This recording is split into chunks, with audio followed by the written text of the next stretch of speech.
đầy âu gầm gành mưa gió đưa đời người, chợt nhận ra tuyết rơi bên khung cửa sổ. Lệ ta rơi lòng ta đau, thừa cô đơn quá dư sầu, tình mạnh say chỉ mong sẽ yên lòng hơn. Mình tôi để bước lạc vào giấc mơ hão huyền mà đâu biết em phũ phàng trên sân đất trời ngàn bình thường đừng bao tổn thương bấy lâu. Nguyện thân trai một đời bóng có công chơi mà xa gió mưa trắng màng, thôi kiếp này chọn một mình cho lấy ta chẳng phải rời một lần.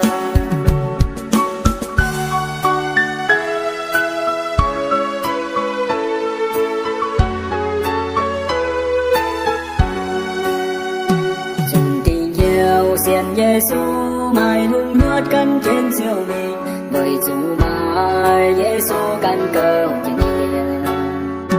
Chiều tai nhẹ nói thâu phân cần coi nhiều mai tung ngày lâu, dần vụ thao mai cho lúa hai Việt Nam.